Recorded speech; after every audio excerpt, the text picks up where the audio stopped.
So apparently, in 2007, Tony Lovato was jailed on suspicion of murder in Los Angeles after stabbing a man to death. It does not say that he was accused of it. It says he stabbed a man to death.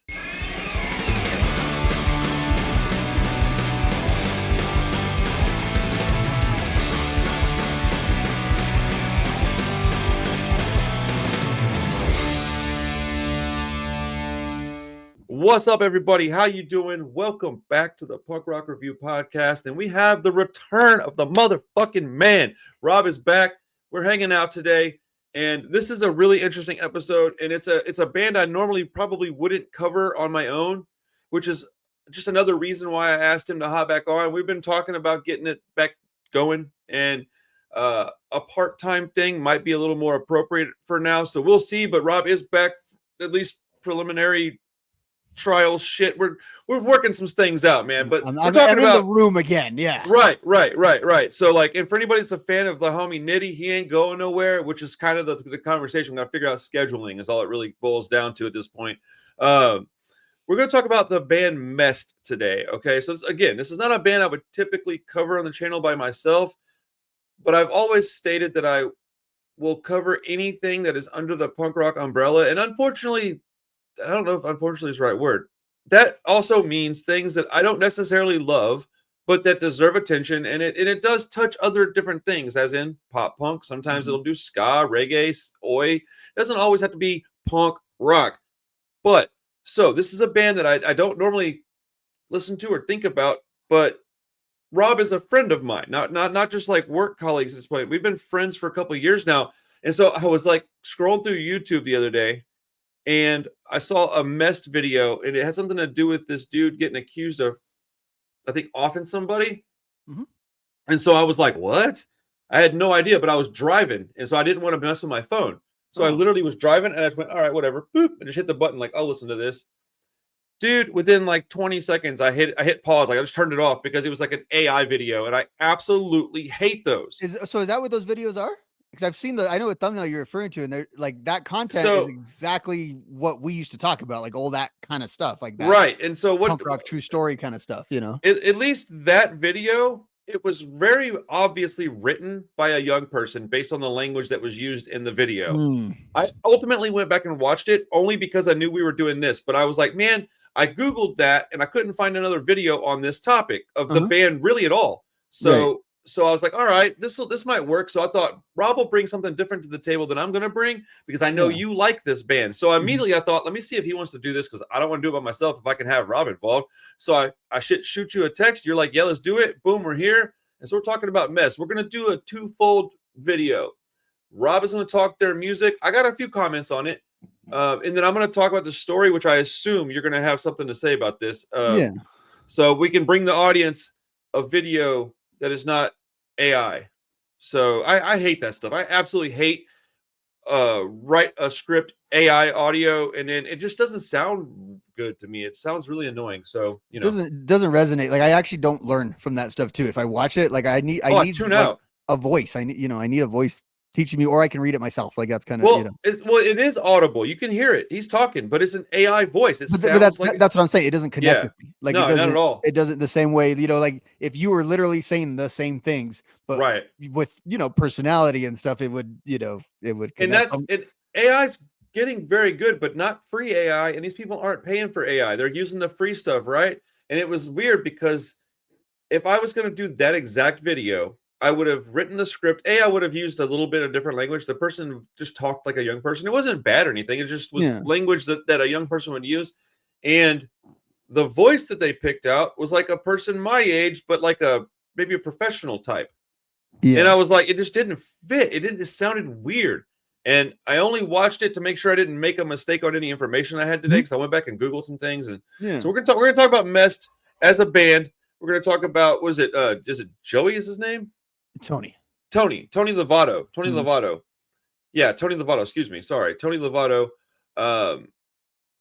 As a person, as a musician, et cetera, et cetera. I will start this thing off real quick with he actually is the cousin of pop star Demi Lovato. it's a weird thing that with Mest, because I think what was it, his a cousin or his friend or his brother or somebody got in my live stream one night, and that's the whole reason that this band is even on my radars, because somebody was talking about that band like, oh, that's my brother or cousin or something, and I was like, what? And then I noticed their name was also Lovato, so I googled them. Turns out it was the right person. They weren't lying. Is it the drummer? Weird. I don't remember. What's the drummer's name? I want to say Matt, because the drummer is Tony's cousin. Okay, I think it. Okay, then it was back in the day. He's kind of like a heavy set dude. I didn't see a picture. That's 20 years ago, but like, you know, that's. But so I'm pretty sure it was that guy. But, Tony's cousin was in the classic lineup that still occasionally gets together to record. Tony's cousin is the drummer. So yeah, I'm pretty confident that that's who it was. It was interesting. Somebody that watches this will remember that and go, "Oh, it was this guy." But I was shocked. We played the Cadillac song on the stream. It was just, you know my feelings on pop punk. I really love pop punk, but my definition of it is a little different. So yeah. That being said, why don't you give us a rundown on the band Mest, and then I will at the end of the music part, I will have a few things to say, and we'll discuss that. Yeah. So Mest is kind of an interesting band in that they're very much one of those time and place kind of bands, and even in their current form. Not to say they're a nostalgia act, because they do put out new music, but as I just mentioned, they're a band that the classic lineup will get together in the studio, but doesn't exactly tour. They were a band that, when you say pop punk, like that so well describes this band better than any other genre can describe really any other band. Because a lot of these other bands we talk about, they are different variations of punk that we put into like a pop punk thing, where there's, the Green Days and the Blinks. So there are all these different takes on punk. I don't think Mest is necessarily a take on punk. Mest is just straight up pop punk at its core. There's nothing there's not the heavier skate punk side of Mest, although like they have very skate punk influenced sound, because pop punk is a very pop punk essentially is a poppier skate punk. So they have that in them, but it's not like even a band like MXPX, which you could basically say is the same kind of thing, still has songs that you say would color outside those lines of pop punk in some way. And this is where like the opinion starts to divide, because I'm not saying you're right or wrong. It's very subjective. I simply do not consider them a pop punk band. They are a rock band. They're a pop band. I think we're kind of making the same point, and probably that's it's just terminology is a little different. That's where the and that's it. So I would not consider and there's some, and this is very pedantic, but that's what you and I do when we get together talk about this stuff. Like whatever like generic rock is, they're not quite that. Right. Yeah. Do you know what I mean? Like so whatever normal rock is, they're just not that. So their style. Well, it's like they're pop rock, but they're like from a time where all pop rock had a little bit like that band Lit, right? Yes. Not a pop punk band at all, but you can hear that they listened to at least something. Like they listened to at least like maybe they heard some NoFX or some Sublime or something like that, but they weren't really into like the Germs, the Adolescents, Black Flag, and Rancid. I would actually differentiate Mest then from that. So I would say a band like Lit is kind of like a band that was very much hung around a lot of pop punk bands, but was kind of an alternative band that was hanging around in a pop punk scene and eventually broke out into like I think that's how I feel about Mest. So no, but I would say it's kind of different where these are more the second generation punk rocker fans who are into all the punk rock. So that's why they're sort of first generation pop. Yeah, I just don't feel like these dudes are really into any kind of real punk rock music. Maybe I may be wrong. I don't know him, so I don't have a clue. Actually, that dude ended up in my stream, so maybe I'm tripping. If you've ever, I would say like any interviews these guys ever did, anything like that. No, they're like punk rock obsessives, and in terms of those kind of things, they're the generation. In terms of age, they're the same age as like the guys in Blink and those kind of guys. Right. They're from a different part of the country, though. They're more from the part of the country that like Alkaline Trio. Yeah, they're from Chicago. But they're not like any of those other Chicago bands. They're from, if I want to say, they're from like a suburb that sort of like is like a slice of small town within the middle of like Illinois. So like I've heard Tony back in the day talk about like the reason why they called you'll appreciate this being from Texas. They called their band Mest because all the shit kickers in the little spot that they lived in used to drink Milwaukee's best. Oh. And so everyone's, drinking cheap beer, and they came up with the name Mest from there. So I do appreciate that a little bit. And so they were the, they were the alternative punky kids in their little suburb kind of area. They were kind of, they're like a derivative of actual punk rock. Yeah, well, but that's what I meant by, so I think you could put them and then them, Good Charlotte, Simple Plan, all of that stuff, that where it's like the Descendants, and you could say Blink-182 and Green Day and all this, they are punk bands with slants to them, where those bands I think followed those bands I just said and created this other genre, which I think is strictly pop punk. What I mean by it is, like, it starts as just being pop punk. I think a lot of those other bands started out as being some sort of earnest kind of punk, and then had a very pop influence and got, mainstream success. To More Money, More Photos. I just hate that it's called pop punk, because to me pop punk means something different. But yeah, I do agree with what you're saying though. Because if you listen, because a lot of bands, or not a lot of bands, but some bands, you'll listen to like their underground stuff and it sounds like underground, punk or more of the skate or hardcore influence stuff. And then, for whatever reason, they grow musically, they get different people in the band, then it changes or softens. You listen to More Money, More 40s, which is the first album that Mest has. It just sounds like a less good version of their later work, but it's definitely the same kind of songwriting, the same type of stuff. It was just, it's just that generation of that next generation after the first kind of well, that's what I'm saying. These guys never heard like Swinging Utters and were like, oh, I want to start a band like this. They were like, oh, Blink-182, maybe the Descendants, but I can't even really think that these dudes. Oh no, they love the Descendants. Oh yeah, yeah, but I'm talking about like what they. Yeah, I like a lot of things that I don't go out and try to copy. Is my point. No, okay, but you're talking about if they were into that stuff, but you're sort of discounting what that kind of underground pop punk sounds like. That's what it sounded like, especially like think of like those Kung Fu Records bands.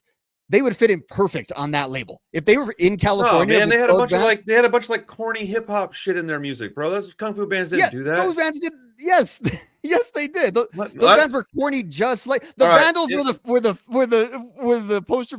Let me be real honest about this.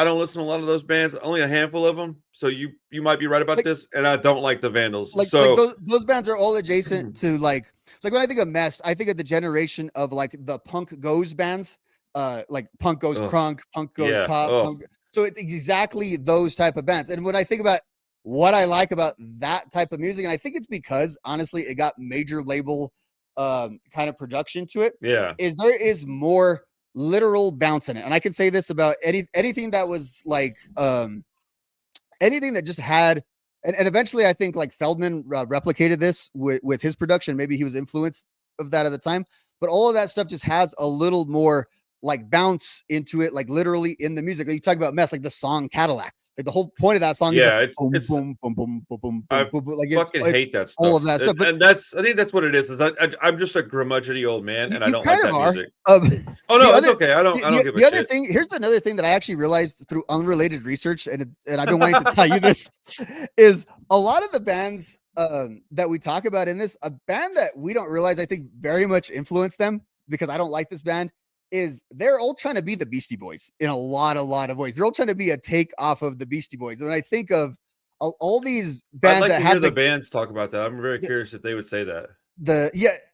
I know like Blink-182, they talk about like Fugazi, the Beastie Boys, like it's sort of like the bands that they look at as like the legendary bands. And I think like the Beastie Boys punk history is very overrated. It's for it's very small too. It's very they were in the punk scene and then they were just better at hip hop. You know what I mean? Like they just kind of they were initially kind of a hardcore band, but so they've always had that kind of shade to them. But I think for whatever reason, a lot of these kind of guys that were into this kind of stuff, but what you're saying though, what really caught on to me, what we're talking about is this sort of mid-90s bands that took a lot of different influences from a lot of different genres of music that you would. I mean, that's the whole story of late 90s music is you have all this before they were blending the genres, they were just kind of mixing them and putting them together. And so that's why randomly never been into that stuff. There's like a record scratch on some of these albums. And it kind of doesn't even make sense, but the late 90s, you just kind of had that on albums. Like people were just throwing stuff It together. depends on the band, I guess, because there's a couple of bands that do it very well, but the majority of them don't. And that's my issue, is that the majority of them aren't good at that stuff. Like this band, not good at that stuff. But like Sum 41, they were like dropping it in very small amounts and they were fairly good at it. And it was, I don't know, there's something about the lyrical content in Sum 41 versus the Mest songs, because I listened to some of their music the last couple of days and it was a struggle, man. I had to Yeah. like really, it was So tough, man. let me interject on that because I do have a comment on that. I Okay. I just think you had to have been 16 when you heard these songs for the first time. Probably. Like straight up. Probably. Like I don't even No, mean no, that no. to be I ironic don't even or argue anything, that at all. because I have actually a hard time describing like I think about like this Well, I band. know you love this shit, so I knew this was going Uh, to be an interesting no, conversation. but specifically on bands, I think about like lyrics and stuff like that. I know every lyric to every one of their songs from the middle, what I actually like their middle three albums, Destination Okay. Unknown, the other one right around there, and then the self-titled album.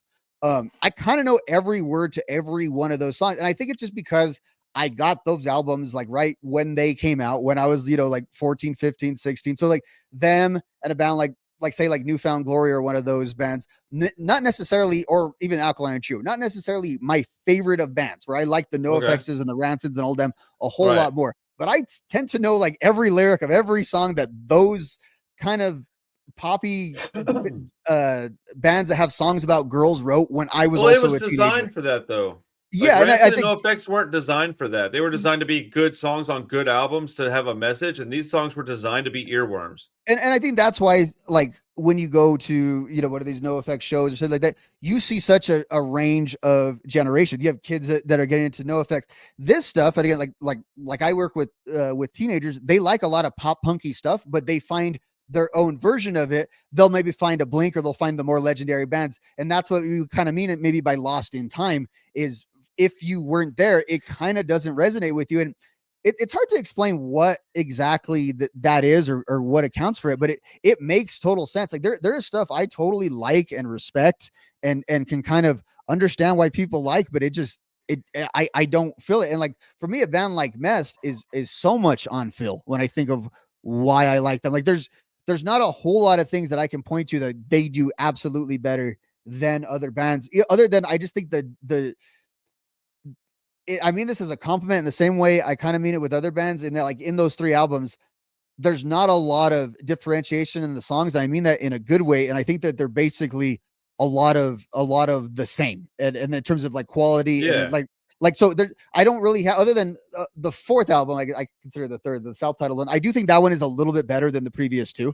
So, and the lyrical themes are slightly different. It's like, it's a slightly different take. So I do think that one is slightly elevated, but those first two, I think that could have been a double album. And that doesn't necessarily like, Ooh, that those doesn't are hard speak, to sell, man. that would be a lot of the same song. That would be like 20. Yeah. But my point is that would, or maybe better say, Oh, it you could have like, came from, literally, you just mean like it could go together could as have came one. from the same Okay, session. dude, I Yeah. misunderstood that. Yeah, I got you. Could have came from the I was same. like a double album, bro. That's a tough sell. No, and one album came out in 2000, the next one in 2001. So they were likely from Right. similar songwriting batch. And the second one, they took a little longer and they had a little bit more money, because a little bit more money had came in. And the next two albums are just a little, they didn't have a mature album in the way that like some of these pop punk bands have like an indie album. They just, Right. you could tell they were just a little bit more capable. They had a little bit more money in the studio, that kind of stuff for the original run. I don't know what you really consider the band after 05. It's kind of, it's like I don't. Megadeth. I considered it. Yeah, I considered it a different journey. Like they restarted with a. It's not. I don't consider that the same stuff that I talk about when I bring this band up. Yeah, and it's weird because I know they do like the Masquerade album in 2020.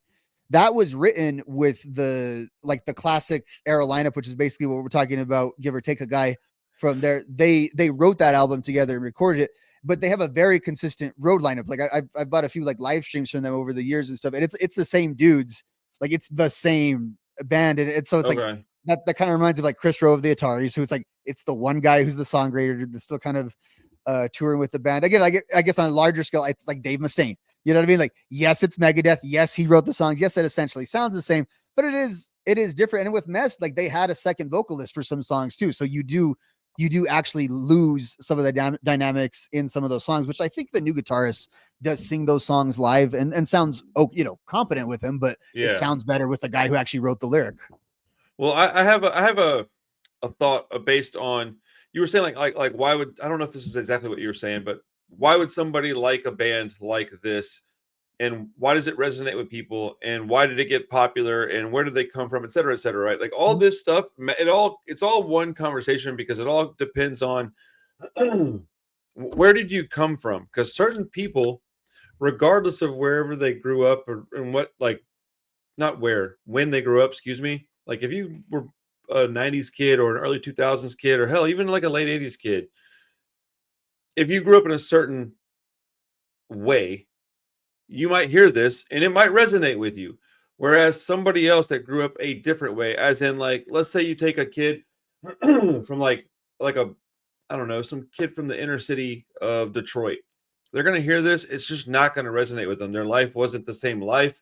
They don't have the same concerns. And maybe they don't like the same things. They don't like the same clothing. They're just like, yeah, not really for me.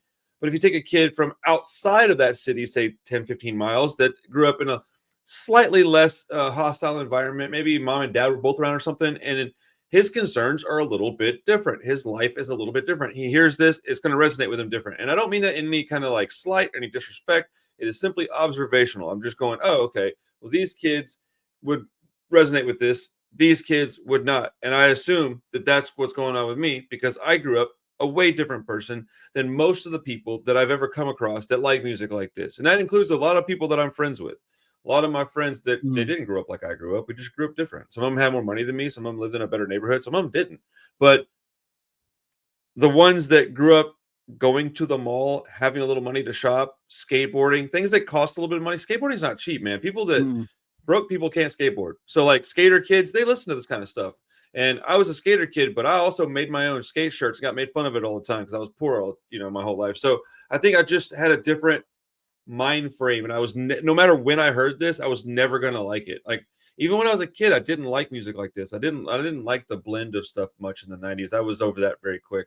All the mix mash of music. I didn't like 311 very much. I didn't like Sublime was pretty good, but I was not into like Beck, Bloodhound Gang, all ugh, God, I hate that music so You much, dude. you do have that for I'm much more of a 90s music guy than you are, and you were Yeah, I'm much a more in 90s your punk rock guy. you're much more in your musical listening prime. Like you Yeah, would think, you know what I mean? Like you more appreciate of all kinds of music from the 2000s more than I do, and that you know what I mean. You would think it'd be the that's true. opposite, Yeah. and we kind of we kind of have that. 'Cause And I say all that with respect. I don't at this point in my journey, especially on this platform, I don't give a shit about like yeah, talking down to anybody. It's just a descriptive thing. Like I because I do try to figure it out. Like why does this stuff not resonate with me? And what is it that me and my friends don't like about this? Because my friends don't like this music as a whole. Now, but can I tell you that there's probably a handful that do? Of course. I mean, shit, you're my friend. You like this music. But like generally speaking, if I go to a show tonight, those people there, hey, you like Mest? They're gonna be like, what the fuck? No, I don't like that shit. And so, it just depends on kind of like where you come from, where what and you're a little bit like this too. I find very few people though like me who like punk rock so generically. what? In that no, here's what I mean. Like I love Mest with all my heart and soul, but I Yeah, also love Rancid with all my heart yeah, and soul. And I find no like in my soul there is, and it also has to do with geography too, because it maybe. no, and it does. And this specific point is to me anything that had like the P word attached to it was stuff that only I could find like that. And that's always been the dividing line for me in a way that certain music, even if I don't like it, has a certain resonance with me. And that's a very specific example, but just kind of tying it in the fact that like, it's just the music that no one else around here I ever listened to. I will And say this, man. I think that first off, I think there's a lot of people that would listen to Mest that wouldn't listen to Rancid, but that doesn't really matter. I also think that I am a little bit more of a rare breed because I don't give a shit what you like, man. If you're my friend, you're my friend. I'm not gonna like it, but I don't care but if you like it. but I've never understood that shit. you also possess these same contradictions. Like you love MXPX more than anyone over the age of like 40 than like the guys in MXPX. Yeah, MXP is a pretty good band. You, yeah, I mean, and so you have But I and don't again consider them and Mest the same thing. that's wild to me. Like that like How? I just like Show me an because MXPX song that revolves around no anything no no that even I'm just sounds saying remotely like I'm just saying. So top 10 you're Mest talking about songs. your friends that hate Mest. Don't they also hate MXPX though? Wouldn't No. That's what I'm saying. Like, No. I just No, don't most meet a of lot my of friends like MXPX. that split that difference. Yeah, most of my friends like MXPX and do not like Mest. Okay, so that's kind of There's a certain amount of like polish that's on Mest that's not on MXPX. Like they have like sonically, as far as like a guitar riff, do they have some similarities? Yes, but lyrically, not really. Aesthetically, not really. Their hits, not even at all. You know what I'm saying? Like you wouldn't see MXPX on TRL, not for a lack of wanting to get there.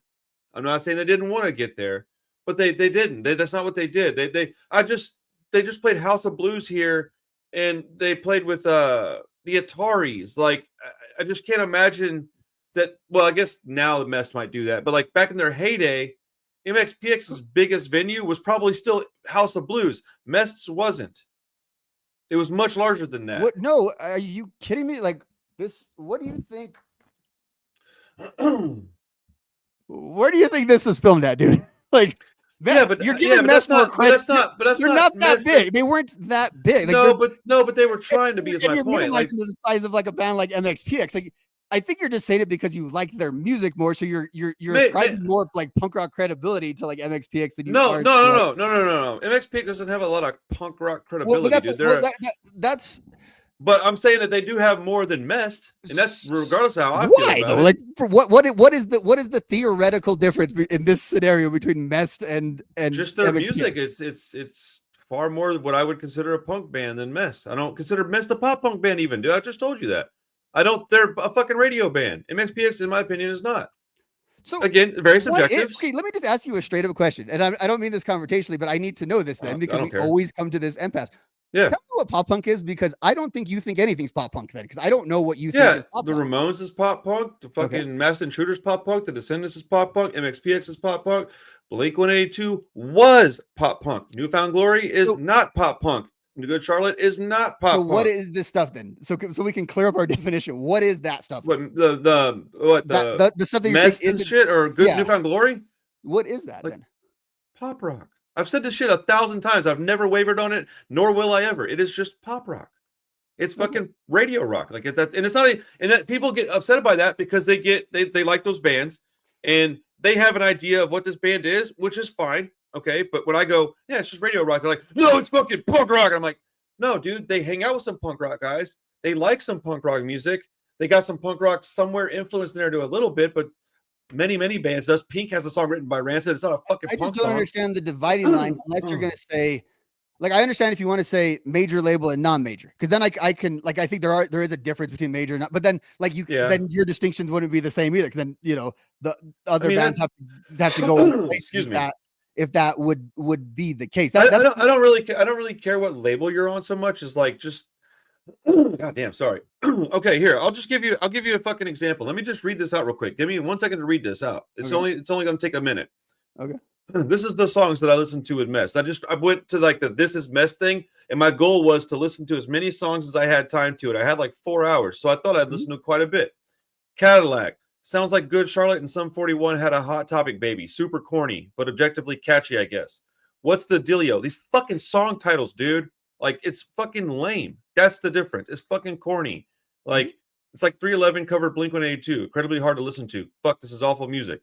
Something incredibly disingenuous about those first couple of songs, in my opinion. Rooftops. Sounds kind of like a corporate version of MXPX. I literally wrote that in my notes. Like, that's what it sounded like to me. I almost liked it until the chorus. It turns into that radio pop punk stuff that I hate so much. Like all the bands that Newfound Glory and probably Mest, honestly, spawned. It's so fucking bad. So much more pop than anything resembling punk. Not really even a derivative of like the Descendants or Screeching Weasel. Basically, a radio rock band that listened to Good Charlotte and Blink-182. Awful. I wrote this listening to the collab with Ice Nine Kills, by the way. Fucking shoot me. That's what I wrote. Like, it's just, there's nothing in that music that resembles like punk ethos. Like, if you ask the dudes in that band, like what their goals were with their band, I personally think, and I don't know this because I don't know the guys, right? If you asked Rancid, and we're talking about much bigger bands, Rancid, NoFX, and MXPX, Mest, and Newfound Glory, and then you asked somebody like the dudes in fucking Swinging Utters and Pennywise, what are your goals with your band? The dudes in like Mest, Good Charlotte, those bands would have different goals than bands like even MXPX, Rancid, No Effects, and the Descendants. Yeah, those guys didn't want anyone to hear their music. That's not what I was saying. I know that you know that's not what I was saying. You're full of shit on this topic. Like respectfully, I think you're full of shit on it. Like in terms of how you choose to categorize them. You know what I mean? I think it goes based on vibes, and I just don't think that's some of it does. They have terrible vibes. I mean, and that's what I've never. The only thing is that you say that, and you think you got the vibes. You think you're like, gotcha, but I don't. I've never declined that. I've never once said that wasn't the case. I don't. That was my long, but that's what I think it is, and I think. You just get so upset by it because you like this music a lot. No. And I think it's trash. Because it's a very pedantic thing. So because I don't I think a lot of pop punk is corny. Like I think a lot of the criticisms are. We just have different definitions of what pop punk is. Yeah, I'm not the one that's bothered by that. You are the pedantic thing, but you're bothered by it. I don't give a shit. I don't understand why you're so bothered by it. It's not that I just like. You're so bothered by it. You just told me I was full of shit. What do I care? I didn't say you were full of shit. Did I? No. Here's why it bothers me because. And this is why we need this fucking show back. Right. I don't. Okay, but. Because it's just an opinion. We're doing an opinion show. I know. But am I supposed to sit here and not have an opinion? What the fuck are you talking about? That's crazy, man. I don't care. I just said people can like whatever they want, and I don't judge them because I don't care. We're not talking about liking. I'm just saying, like, I just the dry to the conclusions about like how all these. Anyway, it has because I don't think that because it's vibes based. But that to me is very important because art is vibes based. Yes, correct. I'm what? not disagreeing. Art is vibes based, and why we like it is vibes based. No, I'm saying like what their goals with their band would be important because if you have this goal over here, let me put my hands on the fucking screen. If you have a goal right here, that might make your music a certain way. But if your goal is over here and it's not over here, your music will almost certainly be a certain way because most of us do things in order to reach our goals. And if your goal is to be a fucking punk rock band and you want to tell stories, have a message, and maybe help your community, you're going to write different songs. And if your goal is to make a little money, and I'm not saying there's anything wrong with it, I'm just saying that that's different. If your goal is to make some money, chart, and be able to live on your music for the rest of your life and make one or two really great albums and never have to do anything else again, those are different fucking goals. And if you ask the dudes in Mest what their goals were when they were making music, I guarantee you it would be different than if you asked fucking Mike Herrera what his goals were. I guarantee it. Now, do they all want people to hear their music? Of course. I think when we have this conversation, we're just playing the results. I think. I mean, sure. I don't.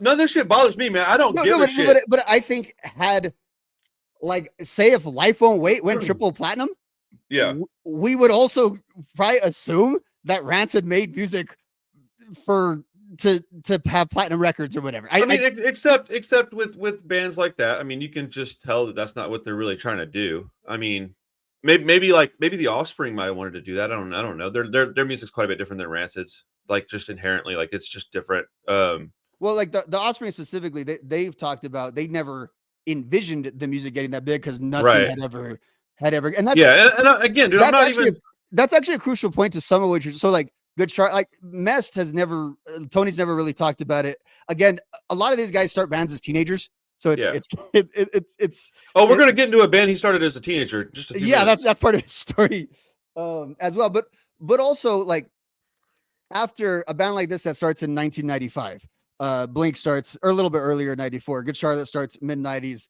All those real quick before we go any further, I got something that's gonna make you at least you're gonna grin at this, dude. I'm just gonna do this right now and get it over with because I don't give a shit. I'm gonna be real transparent right now. I don't like the band. I'm not going to give them any credit. And it's because I'm going to be an old grumpy ass gatekeeper and be like, yeah, they're not very punk rock. They're a bunch of lame dorky kids that sing about shit I don't care about. I don't understand why that's such a big deal. Like, because I don't care that somebody else goes, yeah, but they're a great band and I like them.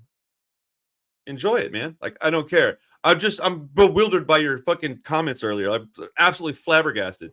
As long as we've talked and as much as we know about each other, that you're even remotely surprised by any of this, and that you don't understand that, like, It's just an opinion, and I No, don't. it's not that I know that that's your opinion. Like, I agree Yeah. that that's your opinion. Again, that's why I was like, but I just the conclusion. It bothers you. Like, why does it bother you? Why do you care? It's not. No, your opinion doesn't bother me. It's more of it's just the thought process that bothers. Not that it bothers me.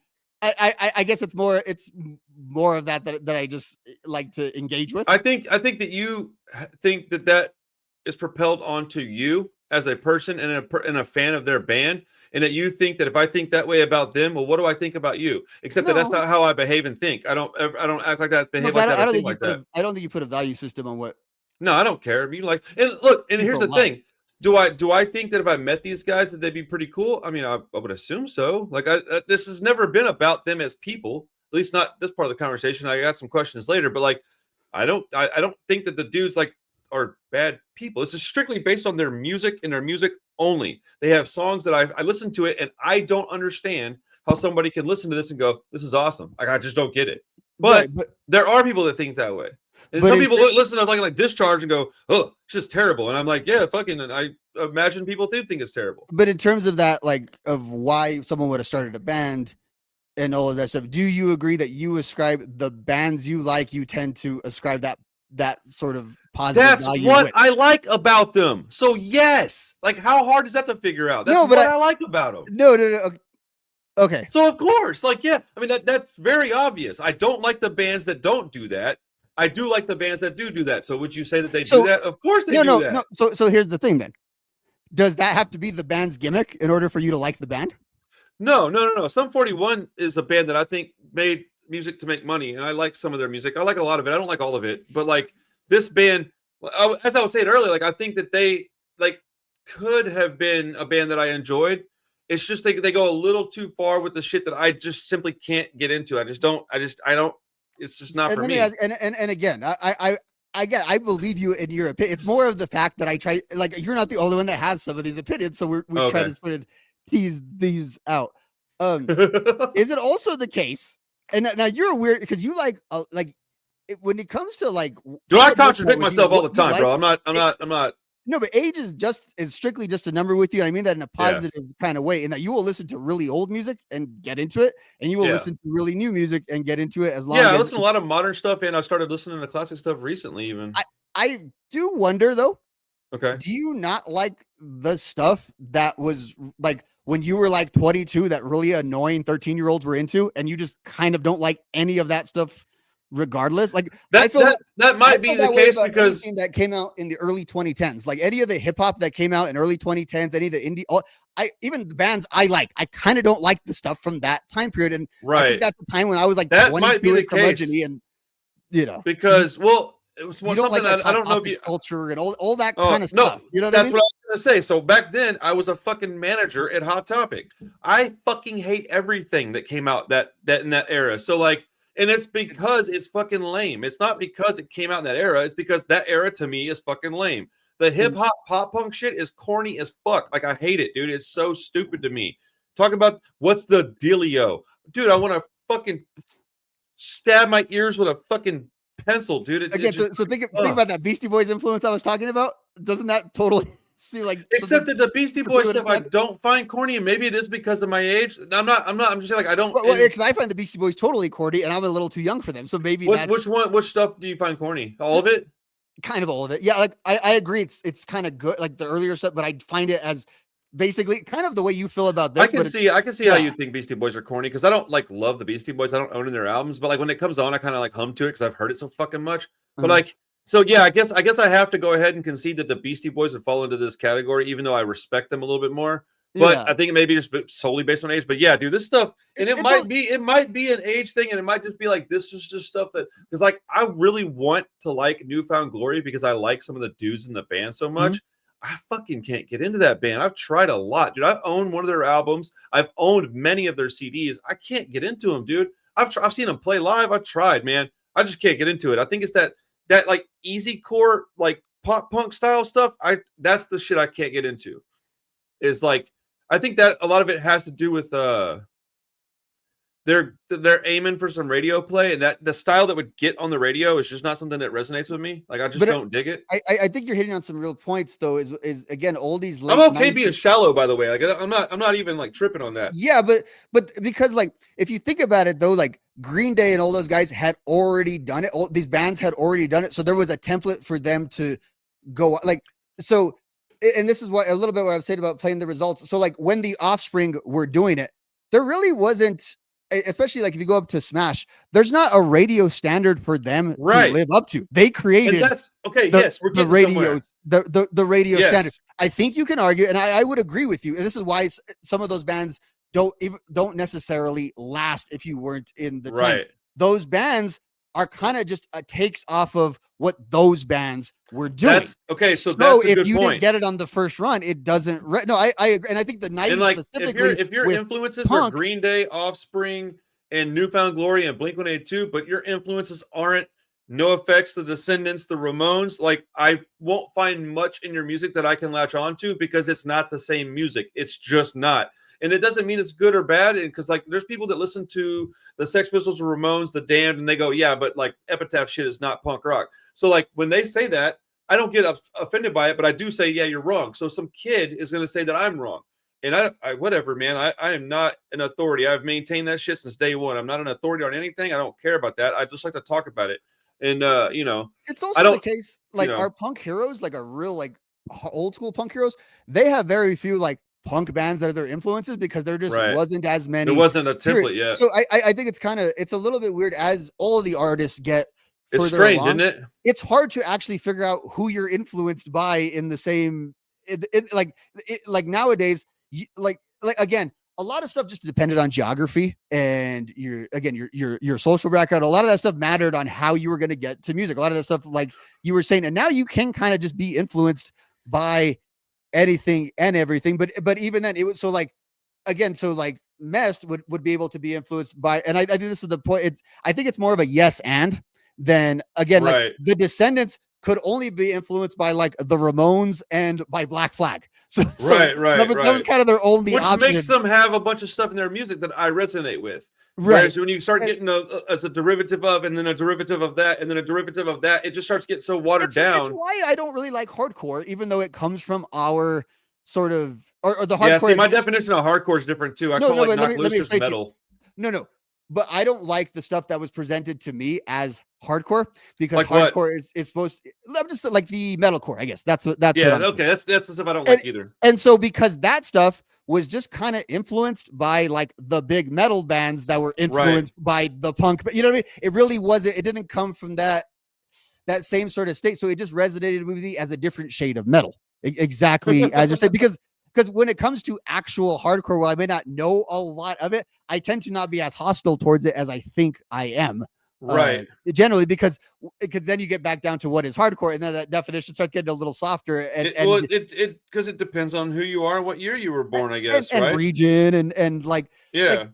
Everything in California that isn't on a major label in like the 80s, they just label as hardcore. Whereas like in New York, there's like this really high standard, and Philly, there's a really high standard of what it means. Right. It's well, like I mean, so it's in my opinion, if it doesn't have any kind of punk in it, it's not hardcore. It is metal. That's the way I personally look at it. But I know guys that would listen to stuff like Knock Loose or like Unearthed and be like, it's a hardcore band. Like that, I don't get it. I don't understand it. There's no like. Hatebreed, you can still find the punk roots in their music. Well, at least up to a certain album. I haven't listened to them in a while, but like up to a certain like Perseverance, excuse me, and then the Rise of Brutality. There were still punk rock riffs all throughout that music. It just was heavier. So they're still in their vocal styling was still a very punk rock vocal style. But like, you know, as time goes, they change too. You change as humans. You get older, you listen to different music. Jamie Jocelyn probably doesn't listen to what he listens to. I think that's a good analogy is the bands that were influenced by Hatebreed had a different flavor of, and that's kind of my point with this Mest stuff. They were influenced by bands that like either I like and I kind of grew up with those bands, but like I don't have like if I started a band, my influences would not be Green Day, Blink-182. I might sound a little bit like them to a degree, but it wouldn't be my influences. I would be influenced by the same dudes those guys are influenced in. I'm sort of their age, and like. You know, like, I don't know. It's not even a bad thing. People get really upset. And by people, I don't mean you. Just in general, People love this stuff. They love music, they love these bands, and they take it very seriously, and that's okay. You can be I do irritated by think it. though, yeah, except for me. I do think on this in general, when it comes to pop punk, I'd be curious to know with you, does your liking, because I think pop punk very much correlates to what's going on in pop music generally at the time. That's what kind of makes it pop punk, and it generally has shades of that kind of stuff. And if you don't like the pop music of a certain era, I've noticed people tend to not like the pop punk of that era because it mirrors that kind of music. Yeah, I think the main thing is that my definition of pop punk is mostly what like a punk rocker's definition of pop punk is, and not what say Paris Hilton's idea of what pop punk is. But Because that's you don't mean they'll it derivative though. So that's hard for people to understand though. Do you sure get what I that's mean by fine. that? I don't care if they understand it or not. No, but Like it doesn't that's what that I guess maybe that's why I'm having that's why I sometimes have a hard time understanding it. because like like what a punk rocker thinks of pop punk has got to still be, in my opinion, at least 51% punk. I guess Otherwise, it's you say punk pop pop. punk as a you say it as a much more neutral term though a lot of times than Do I I? think What does that mean? like you mean it as a very much as a term of describing a genre of music. I think a lot more than a lot of people do. Wait, then what are they using it for? They're using it for meaning not punk is for not punk that sounds like punk. So Huh. basically what you're describing very that's what I'm trying to get at with you in some ways. What you're describing in That's an fucking earnest dumb. way Then take the word punk out of it. What the as fuck what is wrong with people? Fuck Ben McKenty. Like, what are we doing, bro? well, All this shit about punk that's not got nothing to do with punk. What the fuck, dude? well, It's you're the so one aggravating. you're the one that's really stuck on definitions. You're the one that's really stuck. It's not. I'm not stuck on shit, dude. I don't. It doesn't like. What are we talking about? It's just not. I'm just like. I'm blown away by that. If people say it's not punk, then why are you calling it pop punk? No, no, no, Pop no, no, punk no. had a No, definition what I'm 30 saying, years ago. what I am saying is that like I think there's a dividing line where so I don't think you have the opinion that like you don't automatically think something isn't good or isn't cool or isn't even necessarily underground if the name of the genre is pop punk. Like you No, again, you define pop punk in terms of what it like sounds like sounds like yeah. It's gotta very have very pop in it. specifically Yeah. like full stop where Yes. I That's think a what. I mean, lot that's of what people it is. define there's a dividing line. I think a lot of people define mainstream punk and like mildly underground punk and like super underground, but they don't use the term mildly underground. But that's how I'm defining. Yeah. So I think when people are a lot of people are talking pop punk, they're talking about punk you used to be able to get into Walmart, punk you could hear on the radio. So this is where somebody like me, this is okay. So sure, I don't care what they say. I will just stand on the fact that they are wrong. What that sounds like doesn't matter to me. If it's a gatekeeper thing, cool. Try to get past me, whatever. Like I don't give a shit about anybody getting upset by that because I'm not saying it to upset anybody. Right, The and I only don't person think that would get upset, it's just like if it. My I'm saying issue that with it is in like terms stop of making that distinction, whereas like because you would also you would define it a lot as like Ramones core, right? Just as an empiric, like that's a lot some of of those it, bands yeah, you but people define as call fucking a lot of emo pop punk, and I'm like, it's not pop punk, it's emo, dude. which is okay. So I get mad at that a little bit too, but I get why they're doing that because they're doing the same thing that I'm They don't telling know you what they're talking about. That's that a why they're lot of doing people it. are doing. They're saying anything that's related to punk rock that's kind of above ground. Correct, and not- that's my but- issue with it because that's not what it is. It's not that loose because eventually you can go too far. I think there like I don't care who you ever are or were like Maroon 5 was never punk or not, like that was just a maybe it could be a rock band or Right. something Ugh, something like that. So terrible. and I don't think you necessarily define like I think in your opinion the you can be a very I guess you couldn't be an underground punk band maybe in your opinion on a major label, but like and labels one way to describe underground, it. no, but I don't care about underground, overground. Shit doesn't bother me, man. But I think that's where a lot of people break off into those distinctions, and it's also a bit I of look at laziness. shit Though, like I look at shit like a DIY punk rock guy looks at shit, and most people aren't DIY punk people. They don't care about that shit. They just talk about it, which is fine because a lot of people don't know how to talk about horror movies either. That's the thing is that I'm deep into this shit, so I'm gonna know certain things. And what some normie dude calls it, I don't really care, but I will go, nah, that's not even pop punk, bro. Like you know what you're talking about? It's emo shit. But I'm gonna say it as I'm walking by, and I'm not gonna stop because I don't give a shit enough to stop. But I will talk about it on a podcast I Well, don't, no, you and know, so like we've talked about this before, and I've even talked about it. Like, it would bother me in the late 2000s when people would say, "Oh, aren't you a fan of that emo music?" Which I like emo fine enough, but like no, because when I'm thinking of emo, I'm thinking more of like Jawbreaker and that kind of stuff. Anyway, but yeah. I think there's a difference between pop punk and emo, just as a and again, a lot of this just comes into the dumb ways our society has categorized things, right? Or literally I put mean, all stuff of it's pretty dumb if you want to get into because it. like what I always say when people say, "What kind of music do you like?" and mine is a bit of a hodgepodge. And when I really get down to it, it's like, well, I guess if you were ever eligible to play on the Warp Tour, I kind of like you. And that's pretty much the parameter, which is a extremely, extremely. I mean, everyone from Eminem to No Doubt to everyone Eminem has was played definitely on there. who has played the Warp Tour. So that's kind of silly, but I think like you talked about Finn McKinney, but one of the terms that he introduced that is kind of helpful in this discussion is actually what you call like what he used to call like mall emo or mall punk, because that is a distinction. Because you talk about like those kung fu bands, and even though like where you could find the kung fu bands very easily was in the mall, because it still was, Right. And it's still mass distributed punk, even though it's not it's not, maybe it's not on the radio, but you still have like distributors that are getting it into like an FYE or Sam Goody. You know what I mean? It's just not in like the big box department store. So basically, yeah, I if like stuff that's mail order, even in the pop punk realm.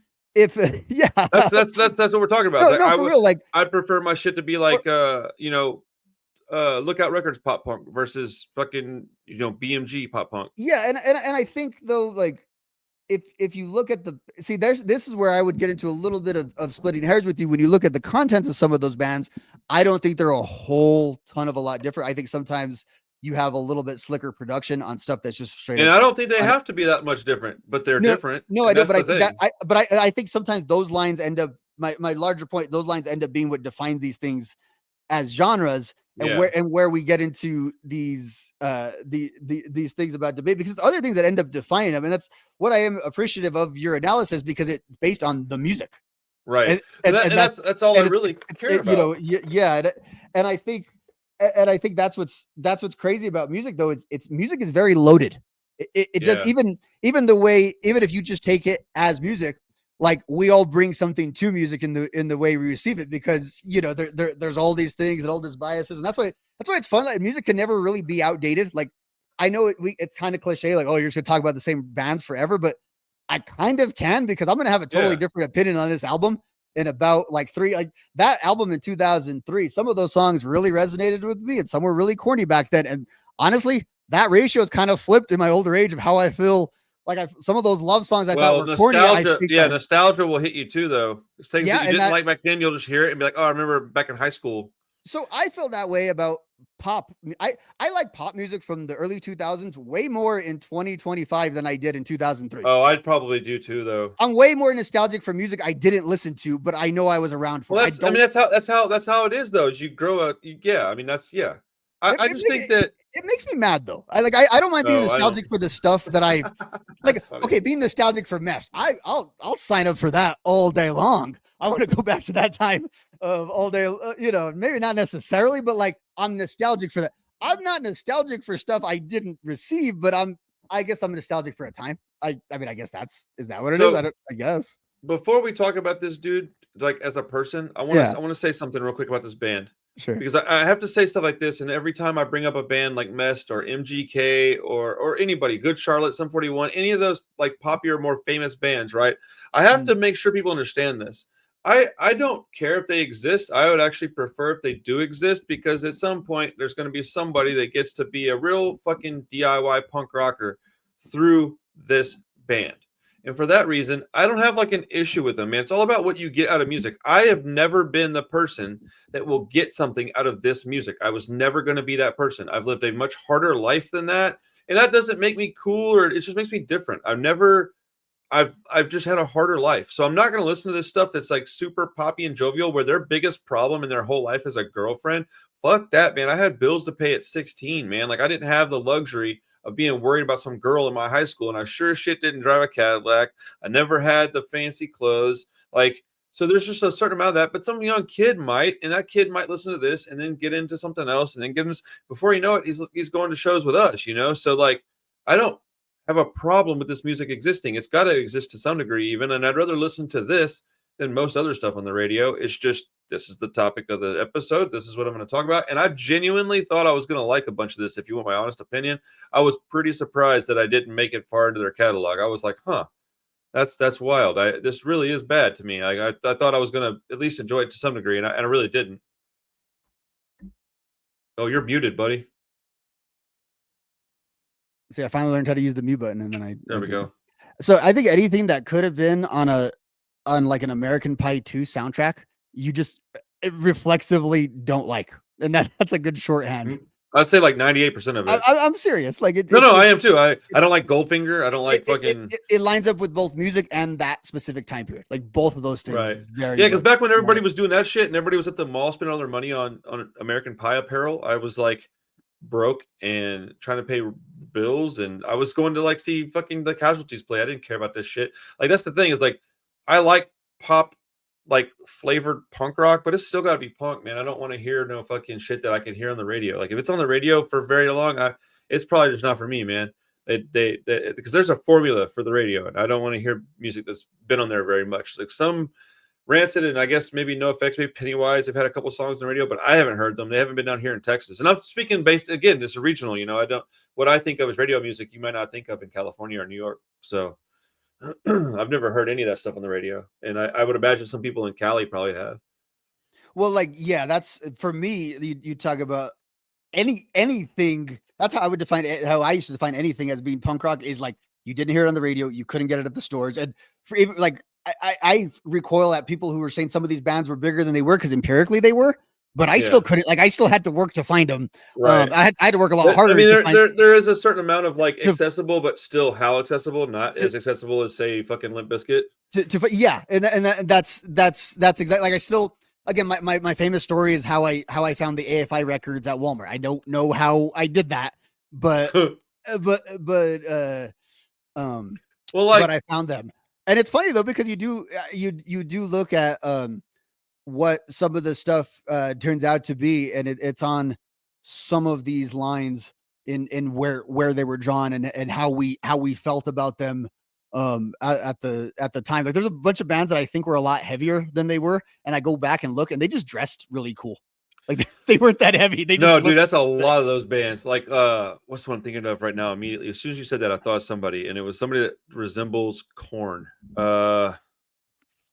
Fuck, dude. Yeah, but there's a bunch of those bands. Like listen to System of a Down. God, that music's so bad. That's I always say with System. Here's what we can come to an absolute agreement about. System of a Down. What is the saying? It's stupid music for smart people or smart music. It's what a stupid person thinks a smart person sounds like. That's yes, dude. It's fucking. It's a guy who has a dictionary. Like I want Dr. Graffin to go and just like school Surge. Right. Well, okay. So check this out. I'm doing a video tonight with Nitty. We're talking about AFI. Answer that. Says no. Yeah, answer that. And we're talking about Pennywise About Time because they're both hitting 30 years. Those 95 albums. Yeah. Yep. And so, oh, dude, I was listening to this yesterday. Yeah, where you too? Yeah. Right there. So. I'm just a little surprised that you would push back on the fact that the goals of a band like Mest and the goals of a band like, let's say, Alkaline Trio, I would say are vastly different. But I think it's blanket. I think we blanket it a little. I think it's a little more nuanced than that. What's that mean? Explain that. I think it's a lot more on a case by case.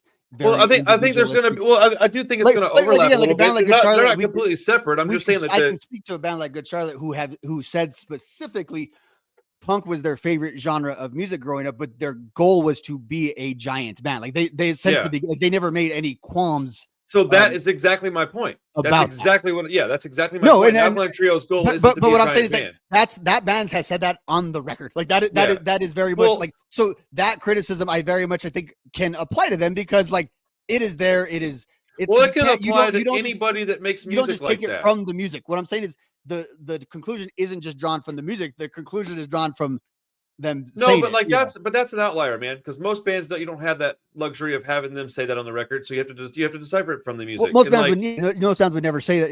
You know yeah, not to say that. so that's Like, what I'm saying. So like, yeah, you have you also have the outliers on the other end of the spectrum with these like noise bands where they're absolutely don't care if anybody hears their music. They're just doing it to fucking be, therapeutic for them or something. You know yeah, what I'm they saying? gotta get mad if people hear their music, like for Right. real. So like, it goes to both ends of the spectrum. So before we go, Yeah. the title of this video was going to be racism, murder, Mm. pop punk, Mest. And that's what I'm going to call this video because I want to gaslight people and I want to get clicks on my video. Right. And they're going to be debating if like they're going to realize that they're going to find a debate on whether the starting line was pop punk or not for 45 minutes. They're You know going what to I'm be very saying? disappointed. Probably. So we talked about how Tony Lovato, the singer of this band, and I guess the primary songwriter, is a cousin of pop star Demi Lovato. Started getting involved in music at just 12 years old, and he played drums for a white power band called Confederate Storm. What the fuck? Yeah.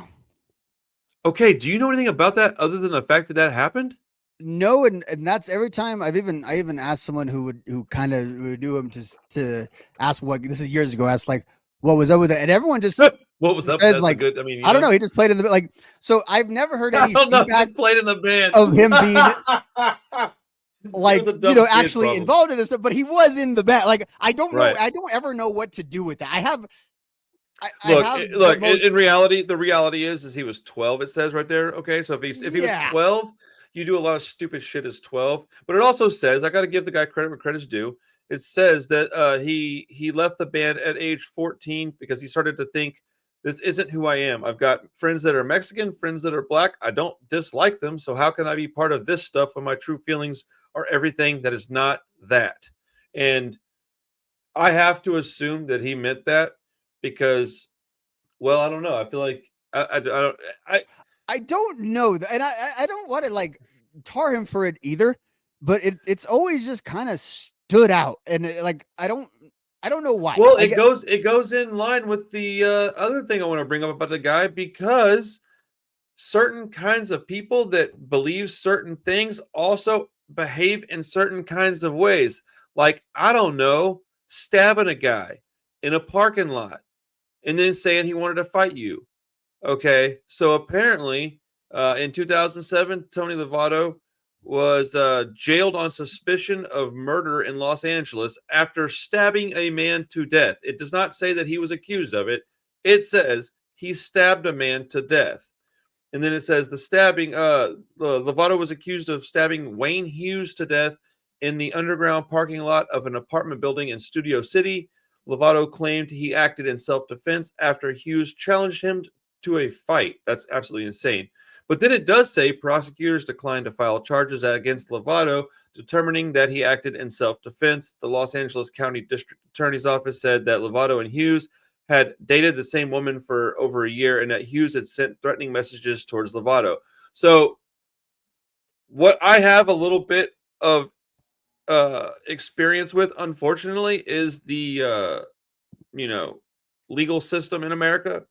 And what I'll say is my opinion on them not pressing charges is that they just didn't think that they had a case that could be open and shut, and that there's still some questions out there, but there's no way to definitively prove one thing or another.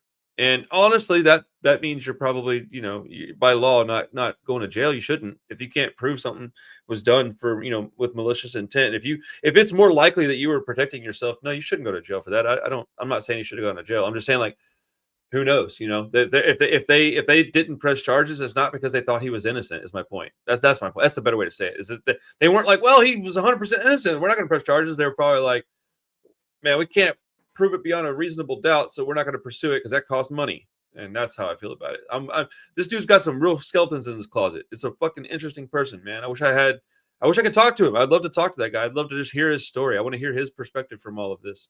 Yeah, and this was what you said is pretty much what's publicly known about it. There's not a whole lot to add there, other than if I recall at the time, and I want to say this was so it was very weird because Mest actually broke up in the midst of that last the album the album in 05 that they came out with, the Kiss Me Kill Me album.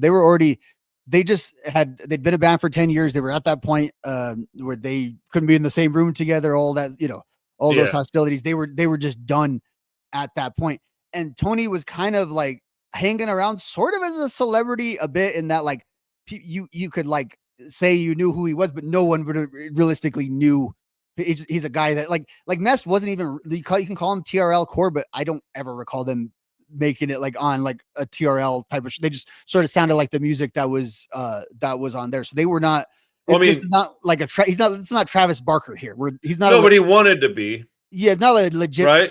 My point is, he's not like a legit celebrity. Oh no, he's like a D-list celebrity. Yeah. So he's still just kind of around. So this happens, and I remember like it was like TMZ, like very early, like TMZ or that type of thing, and there was like the photo, and Tony's face was like messed up. Like really? His face was like swelling up. He was coming like out of the precinct. I want to say like after being held for like 3 days or something like that. And he was coming out of there and said he would release his statement later or whatever. And it just seemed like, I don't know. It just seemed like a lot of chaos was happening. And here's the thing. Mest always seemed a little more, not in their lyrics, but just in their personalities. They always felt a little more dangerous than their peers. In like, when you like, again, so I wouldn't say they were more dangerous, but who were their peers? Then I would like the definition on that. So like Sum 41 and Blink-182 and all them. Yes, and you're probably right. Yeah, so they were more, and then, not that they were extreme, but the Mest guys were more partying with the guys that we like. They were more hanging out with like Fat Mike and those kind of guys on those in that kind of era and stuff. And I think that's why they were like collaborating with those guys and stuff like that. So they were very much because I think they were, again, like I said, they were kind of fans of like the Fat bands and the Epitaph bands. They're like the same age as those guys. They were more into that, like the old footage. I mean, their name, the name of their band was after a beer can. They're always kind of drinking. They just always seemed like a little more wild party boys than the contemporaries in that scene, because I think later on the pop punkers kind of took on this like wild party boy kind of reputation, like the Journey's era Warped Tour, like the stuff that I was much too old for. But in this time period, the pop punkers are more like silly. They're more like silly and zany. And Tony was always a little more, or the band always felt just a little more, not dangerous in like a gangster kind of way, but they felt a little more wild, a little more reckless than what was normally sort of associated. I feel like maybe he was scene. Kind of a magnet for that kind of behavior and activities more so than everybody else, maybe. And I don't know a lot about the band, but I read a little bit, and it just seemed like he was always the issue. So I guess maybe not. Like, I don't mean that in like I understand, like he was the common denominator in all the things that. Well, he used to talk about it himself. Like he was the kid always suspended at school. He was always the kid, and he was. And that makes me wonder about this other band that he did when he was a kid. Like, how do you know that's not how he thinks? Like, I mean, who the fuck would play that? And I don't. And I wanted. And that's why I wanted to say that very sort of like neutral. And it is like, I could also give the benefit of the doubt of a 13-year-old that maybe likes to break windows or something. They're just going to want to be in the band that sounds controversial. Like, and I don't think that's like how someone feels necessarily. That's why you can't really crucify somebody at age 12. It's out there. I think what's different is like music. We're just kind of sensitive about music in a good way, right? If you made music that was a certain kind of like it's kind of what we're talking about, because music matters, and why you make music, and it really does matter. Like I'm being pedantic about it, but it matters, and it's important to people. That's why people talk about that. So there's something more icky about that. It only matters to most people. Written on your notebook or something like that, so but again, I don't want to be judged for the things I said and did when I was 12, or even like last week half the time, you know what I mean? So I can't get it's an odd life, odd career, odd band. I'm not, dude. I don't even like really, I don't really have like a lot of hate for the band because I don't spend time thinking about them. I was sincerely shocked when I didn't like some of their songs. I disliked the ones I heard enough to where I don't feel like going deeper into their catalog, but I was expecting to have like I had this memory of having one or two of their records at some point, and I thought they had more of a skate punk sound at some point, maybe I'm misremembering it. You know what I'm saying?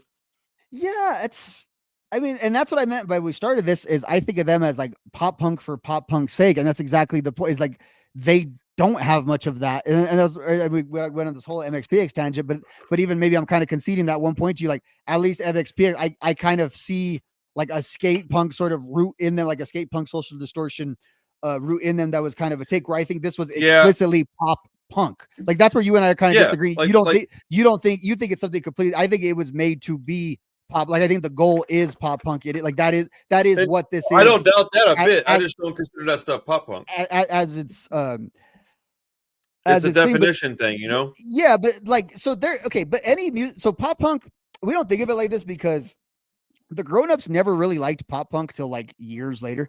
But yeah, so like the kids that liked it grew up.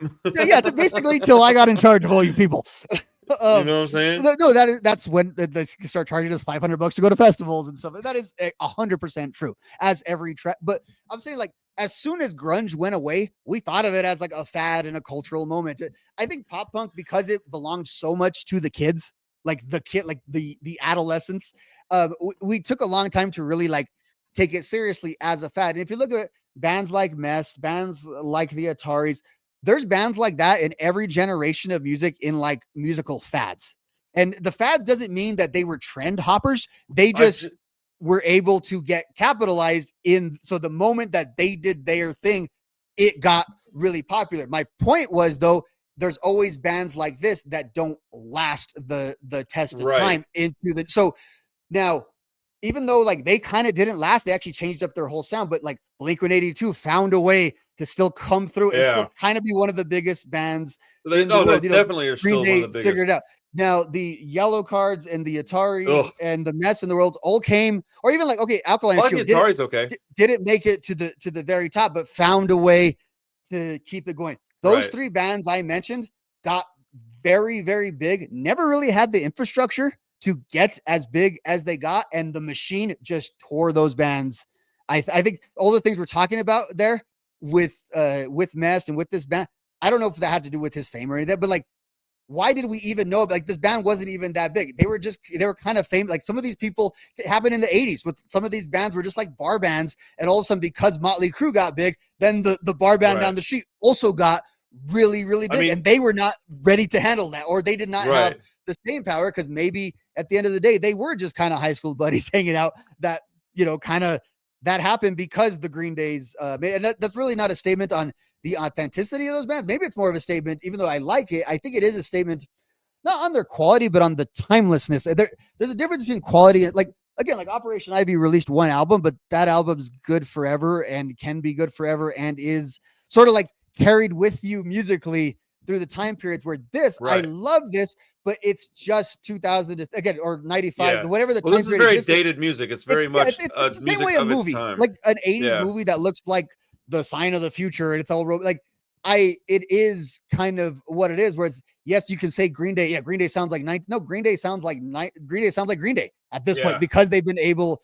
And I respect a band like Green Day that doesn't even have to dip that far into. They just can dip slightly into other genres. These other pop artists, I was reading a book on Taylor Swift of all people, and like she has to chameleon into all these other genres just to stay relevant. Which like there's something to that. Whereas a Green Day can kind of just go a little bit, stay there, and go off of the strength of who they are. And again, there's nothing wrong with any of these approaches, but I think for these guys that weren't quite up to par, that only resonate with you when you're there, they're sort of just there for us to talk about because they don't last the test of time. And it is what it is. There's bands like this in every era, every generation, every style. All right. I got a question and then I got a comment. Let me make the comment first. That way, if you start going off on this question, that I can just go, oh, okay.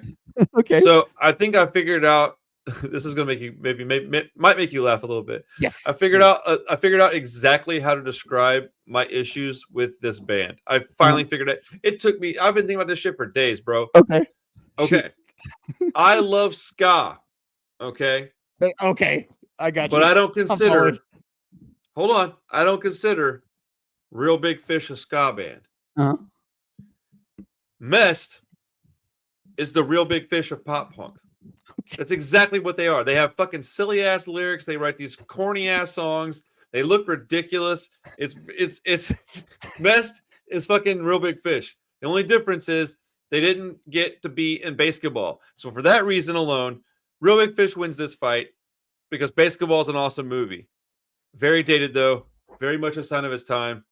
Yeah, dude, Mest is exactly the same way I feel about bands like Real Big Fish. I feel about Mest. That's so I cannot believe I never put that together. Almost this mirror discussion with our ska punk. It was more generic, but yes, and the analogy actually super works because Real Big Fish is a moment in time in that same kind of way. Like I was just sitting here and I said zany, and I went in my head. I was like, these guys got these zany ass songs, and I was like, Real Big Fish. They are the zany guys. Like that.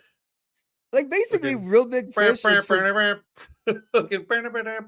Big Fish filled the space that Mest would fill like 5 years later. And it's in that same way, in that they're more, kind of from it. In the Mighty Boss Tones or MXPX. Let's go. We got there, dude. Is Mike Dickey? Is that how we're doing this analogy? I'm just saying, like, it's the same kind of thing. They kind of have some similarities. Who the Boss Tones? Wait, so.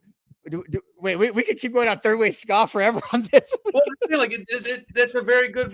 It's Mest is Real Big Fish. MXPX is Mighty Boss Tones because they have similar ideas, they have some similarities in their music even, but it's not the same thing because the Boss Tones and Real Big Fish are not the same. They got some of the same fans, but they're not the same music. Real Big Fish from there also to Operation Ivy and Rancid. Like very heavily, very explicit, like kind of was very from other genres. I think Mighty Boss Tones is more original than Real Big Fish is more of a collage. And it's like, man, I'm glad we talked for like an hour and a half for us to figure this out. It was worth it.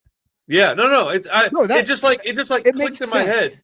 It just clicked in my head. Like I literally used the word zany in my head because you were like talking about something, and I was like, something you said made me go like this, and I thought for just a second, and then I was like, oh, so I wrote it down so I didn't forget because I listened to what you say. So if I'm listening to you, I will forget what I was going to say. So I jotted it down real quick. I just kept looking at it like, don't forget to say that. Don't forget to say that. Okay, my question would be, what were you reading a Taylor Swift book for? I got a lot of time in my. You can't find a better book to read than that? I've read all the books. That's the problem.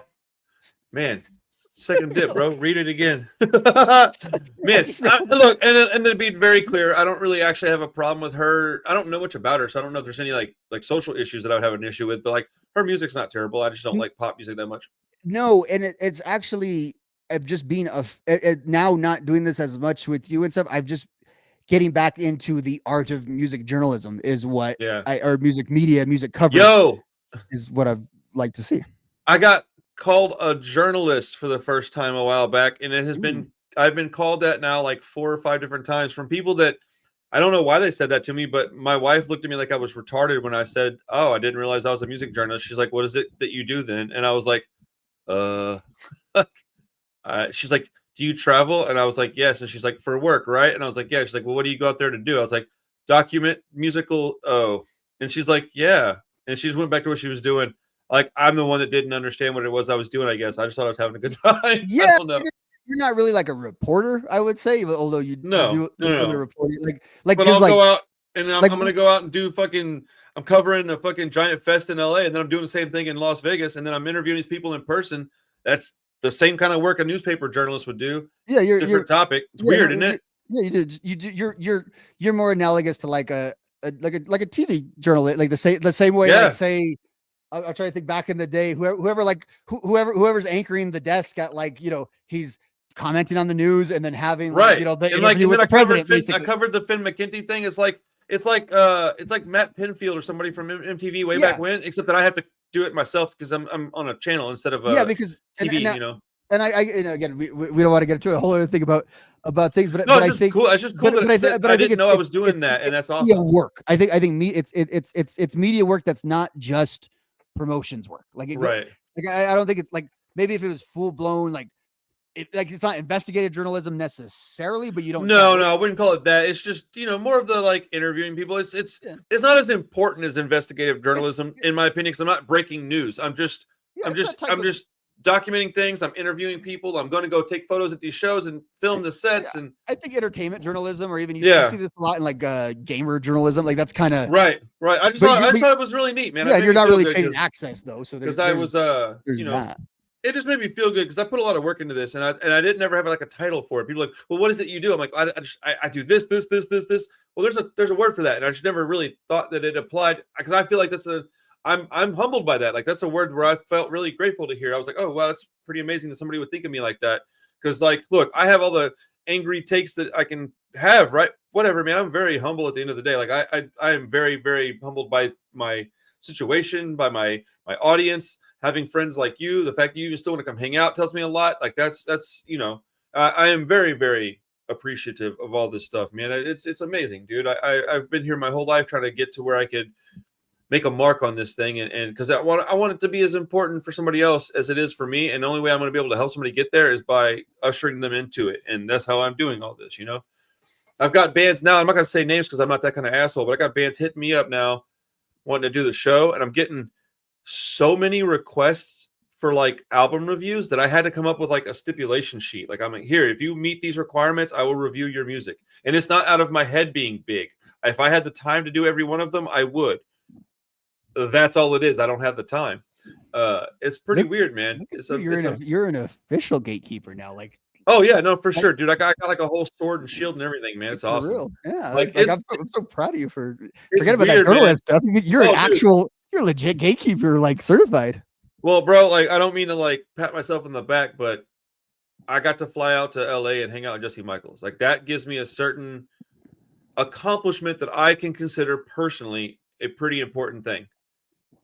So I'm pretty ecstatic by that. I'm just saying, like, my point is, like, I feel accomplished to a certain degree at this point. My opinion doesn't mean anymore because of it.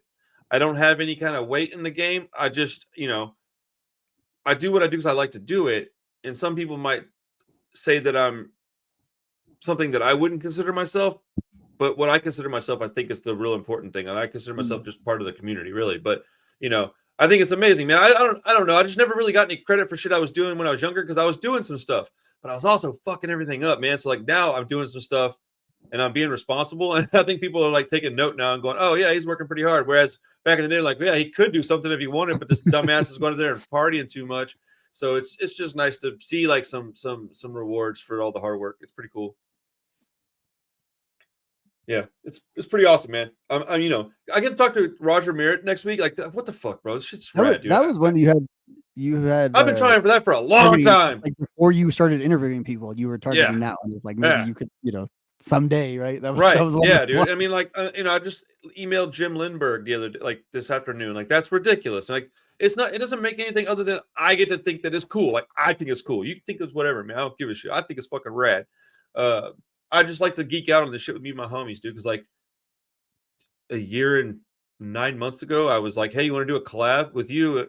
And then I was like, hey, I don't like this other shit I'm doing. I'm going to drop a 30,000 subscriber channel. And dude, many people were like, I don't know if that's a good idea.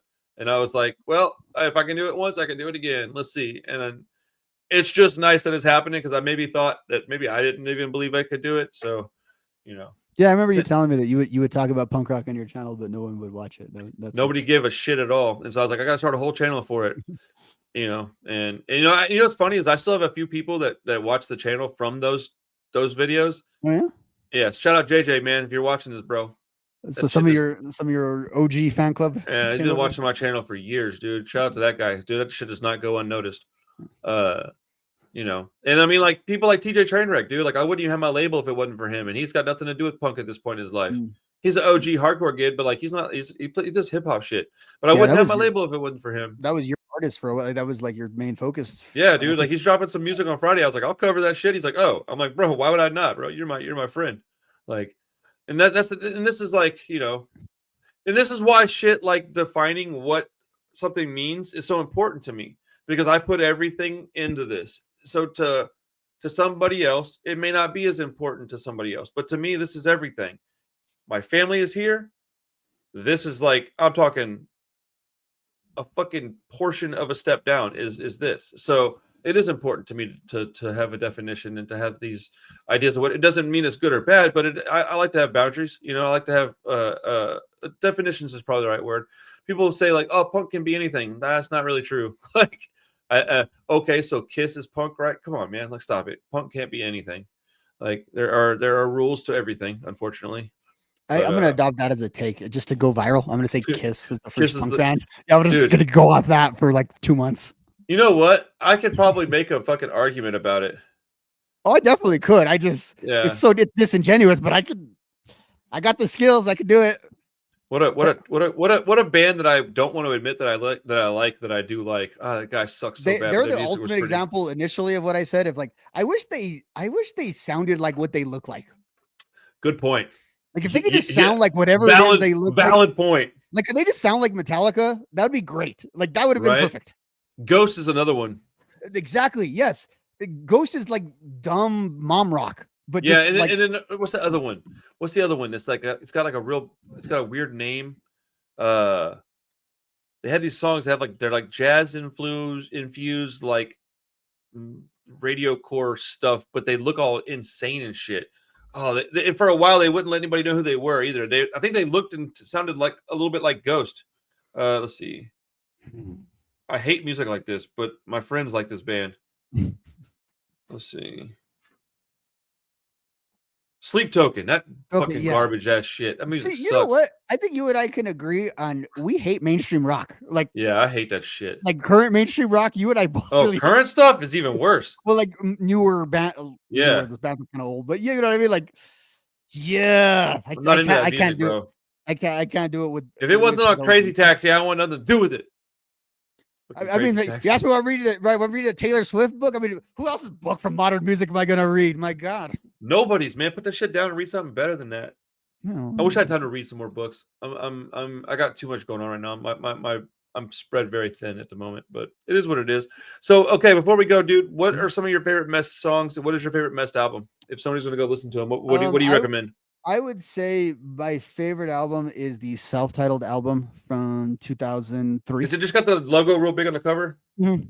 Okay. Yeah, it's got the logo. It's got like the Spray painted looking tattoo art, kind of. Yeah, it's got that stuff on it. That album, I don't think there's a terrible song on that album, but that album is unlike the other two, which are mostly old relationship songs on the previous two. That one has a little bit of differentiation in the presentation of them. So I think that one is a little bit better, and it's a little bit shorter. Held my attention a little bit better over man. the Long years. albums kill me, dude. After that, you're really splitting hair between Wasting Time and Destination Unknown. I like their slower songs. I like the song Chelsea they have is kind of like a ballady song that I've always really liked.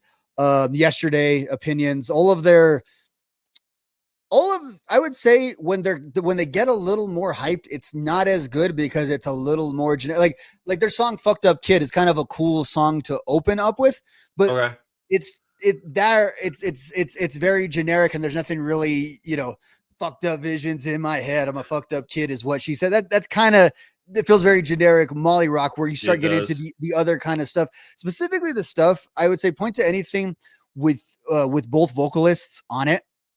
And I think those songs are very, very good. That's common. That's pretty common. And then, unlike what my friend here says, if you like a little bit of like bouncy stuff, songs like "What's the Dealio" in Cadillac kind of have that. Do you like those songs? Yeah, I do. Now, mind you, they were. Is it nostalgia, or do you just think they're good music? The bounciness of it. So like Cadillac, because like that was, but those songs were kind of corny even back in the day. But you sort of it is a nostalgic. But I like as an example, I wouldn't ever in my lifetime go sit down and listen to "Pretty Fly for a White Guy," and I feel like that's what this stuff is. But like as a general rule of thumb, I think Offspring makes pretty good music. But they have these songs where I just can't listen to it, and that's what. So I think there's less. And this doesn't speak well of Mest, maybe. I think there's less genuine attempts at comedy than what the Offspring were going to for. You're not wrong. You're not wrong. Find them. So that is a hallmark of their music. Whereas, say, some of these bands that we're talking about that were kind of similar, like Yellow Card and the Ataris and stuff like that, that stuff probably is a little bit more pure on the pop punk side. It sounds more like a very, very light punk rock. This has a lot of that bouncy stuff, a lot of and I think it is very analogous, like you said, to the Florida band, to like a Newfound Glory, in that it's a little bit thicker sometimes than some of the music, so it bounces. And again, I think a lot of the stuff that had major label production on in the early 2000s, they just knew how to get the low end. I think I'm they sorry. had. Give me 1 second, bro. I apologize. Yes, baby. Hey, baby. I'm on a video right now too, so just letting you know. I'm sorry. No, it's fine. I'm just letting you know what's up. Okay. No, for the headphones, I found the ones that I want, but they are out of them in Tomball, but they should have them in Woodlands. Okay. Do you want me to go to the Woodlands Parkway one and see if I can pick them up for you? Are you at Tomball? Yeah. Do they have anything comparable? Not for that price. Shit. What do you think? I mean, if you don't mind, yes, but I'm not gonna make you do that. Okay. I can. No, that's okay. It's okay. Okay. Cool. I just wanted to check and make sure. I feel bad. Okay, I love you. It's okay. All right, bye. Damn, I feel like a dick, man. Shout out to my wife, man. I have headphones that wrap around my neck, like they hang, because I lose the earbud things all the time. I left my headphones at the shop, and they won't let me back in to get them because it's in a mini mall. I can't go into the mall past hours. Yeah, and so she's like, "Hey, I'm at Walmart. I'll grab these. They're like $20." And so I get these little skull candy ones. They're pretty decent. Bro, I've had them for 48 hours. I cannot find them to save my life, and I don't know what I did. And so she's like, I'll drive out. And so she's driving like 30 minutes to go get me some fucking headphones, but I can't sleep without them. I have tinnitus, and I also have like my brain won't slow down. So I have to listen to a book, which gets me kind of like engaged, but also kind of gets me on a rhythm. And I just fall asleep. So shout out to my wife, man, for being a sweetheart and going and doing that for me. Yeah, dude, Mest is an interesting subject. I'm wondering what the feedback will be on this video. I assume there's like, I found myself in the wilderness with them generally as a fan of them. I don't find a lot of other fans of them, and you know, and they still are able to tour and stuff like that. So it's not like their fans don't exist, obviously. Right. But I don't find a lot of them. Well, full disclosure, I've sold a fair amount of their CDs at my store. Like, I can tell you, I've probably sold 6 copies in the last 2 years, which, I mean, that's a lot for CDs of a band like this. I gotta stop shopping over there, man. Yeah, dude. If you came in my store, you'd buy a lot of stuff, actually. Yeah. I just spent $2,000 on inventory, so I got a bunch of stuff coming in too. I remember that time you sent me the haul of all the CDs you got, and it was nothing but like early 2000s crap. I would have made you rich off of that stuff. Yeah. Oh, you should see what I have now, bro. You would love my store. If you ever come to Texas, man, you stay at my house. But yeah, dude. You got any idea what you might want to talk about in a couple of weeks? Being that we're kind of putting the training wheels back on, what do we have? We have any I can give me 1 second. I can tell you a couple of things. Let's see. Yeah, you know what one that I'm going to be doing a lot this year, right? What's that? Out Come the Wolves. Yeah, here there's a movie coming out about this whole situation. Yeah, I heard that too. I heard Tim is doing some he's doing the score, the music for it. Yeah. That's weird, man. That's real strange. Okay, you're a No Use for a Name fan. You want to do Leche Con Carne? Yeah. And then do you want to talk about two bands since we have 2 weeks? Yeah.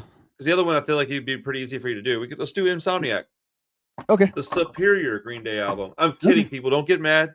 I like it more, but I think Dookie's probably the more important album. I think I'm all in on making Insomniac my favorite Green Day album by the end of the year because I know I'm going to listen to it so much. So I'm just making that as the determination. You know what? Last year it made me a fan of Dookie. I was never really a big fan. But you remember that? I was never really a big fan of that, and I genuinely enjoy that album now. It's funny. It's funny how that shit'll happen. I mean, I listen to the Clash like a lot now.